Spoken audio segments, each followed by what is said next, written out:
Épisode 3. Toujours insatisfait? La vérité cachée sur notre nature? Bienvenue dans ce troisième épisode, une exploration des profondeurs de notre être. Aujourd'hui, nous nous penchons sur une question fondamentale. Toujours insatisfait? La vérité cachée sur notre nature? C'est une interrogation qui résonne en chacun de nous, souvent sans que nous en comprenions la portée. Notre objectif est de révéler la nature intrinsèque du cœur humain, cette soif inextinguible qui l'anime. Nous verrons comment cette insatisfaction inhérente mène inévitablement à la frustration et, parfois, à la trahison. C'est une vérité inconfortable mais essentielle à contempler. Même lorsque votre cœur obtient ce qu'il désire, il en veut toujours plus. Cette simple phrase pose les fondations de notre réflexion d'aujourd'hui. Elle établit d'emblée le paradoxe central de l'existence humaine. Le cœur est un éternel poursuivant, toujours à la recherche d'un idéal de satisfaction qui semble se dérober. C'est une quête incessante, une course sans fin vers un horizon toujours plus lointain. Le problème fondamental réside dans le fait que même les buts atteints, les désirs comblés, n'apportent jamais un contentement durable.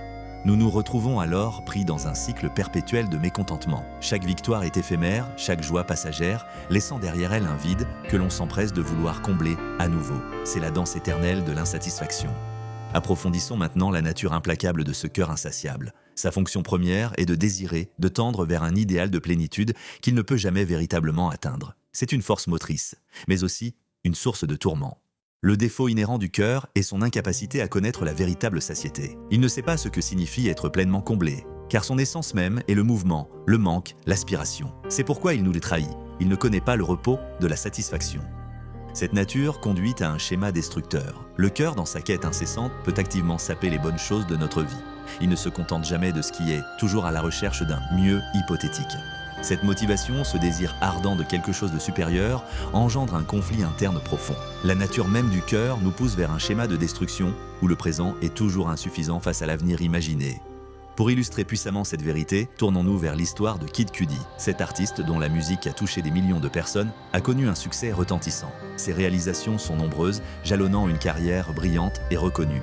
Il a atteint des sommets que beaucoup envient, accumulant les récompenses et l'admiration. Pourtant, malgré cette réussite éclatante, Kid Cudi a fait une confession poignante. Il a révélé qu'en dépit de tout, il se sentait vide, accablé par la culpabilité et le mal-être. Cette révélation est cruciale. Le succès extérieur, la reconnaissance publique, ne suffisent pas à satisfaire les désirs profonds du cœur. Ils ne peuvent combler ce vide existentiel que nous portons en nous. L'histoire de Cudi renforce l'idée que le cœur est incapable de trouver une paix durable, quelles que soient les circonstances extérieures. Son témoignage met en lumière la persistance de la lutte intérieure, même face aux plus grandes réalisations. Le cœur continue de chercher, de douter, de souffrir, indépendamment des trophées et des acclamations. Les répercussions de cette insatisfaction inhérente sont profondes et souvent douloureuses. Elles se manifestent dans tous les aspects de notre existence, laissant une trace indélébile. Cette quête incessante pousse les individus à briser des relations qui semblaient non solides. Le cœur, toujours en quête de ce qui lui manque, peut percevoir des défauts là où il n'y en avait pas ou chercher ailleurs ce qu'il croit ne pas trouver. Elle conduit également à la trahison des promesses, envers soi-même et envers les autres. L'engagement, la fidélité sont mises à l'épreuve par cette soif insatiable qui nous pousse à toujours vouloir plus ou autre chose. Le résultat est une déception constante envers les autres et plus douloureusement encore envers soi-même. Nous nous retrouvons piégés dans un cycle d'auto-sabotage où chaque tentative de combler le vide ne fait que l'agrandir. C'est une spirale où le bonheur semble toujours à portée de main mais jamais véritablement atteint. Le cœur insatiable nous pousse à une quête sans fin, nous laissant souvent épuisés et désillusionnés. Alors, que faire face à cette nature insatiable? La première étape est de la reconnaître, de l'accepter comme une part intrinsèque de notre humanité. C'est en comprenant cette soif que nous pouvons commencer à la gérer. Il ne s'agit pas de nier le désir, mais de comprendre sa nature éphémère. La satisfaction n'est pas une destination finale, mais une série de moments fugaces. Apprendre à apprécier ces instants, sans exiger qu'ils durent éternellement, est une sagesse précieuse.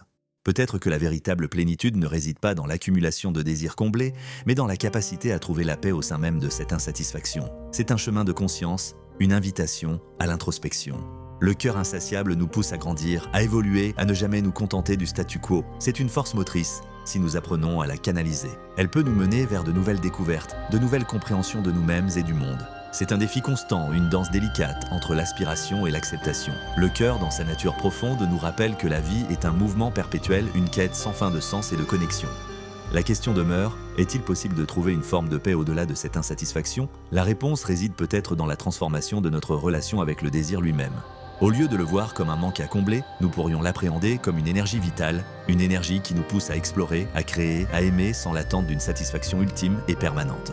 C'est un chemin vers la gratitude pour ce qui est, plutôt que la frustration pour ce qui n'est pas encore. Apprendre à savourer le présent avec ses joies et ses peines, sans projeter constamment nos espoirs sur un futur hypothétique. La paix intérieure ne signifie pas l'absence de désir, mais la capacité à ne pas être esclave de celui-ci. C'est une liberté qui s'acquiert par la conscience et la pratique de l'instant présent. Le cœur insatiable est une part de nous, une force puissante. En la comprenant, en l'embrassant, nous pouvons transformer sa nature destructrice en une source de croissance et de sagesse. En fin de compte, le cœur insatiable est le reflet de notre condition humaine. Il est le moteur de nos ambitions, la source de nos plus grandes joies et de nos plus profondes peines. Il nous rappelle que la vie est une quête, non pas d'une destination finale, mais d'un cheminement constant. Chaque pas, chaque désir, chaque déception contribue à forger qui nous sommes.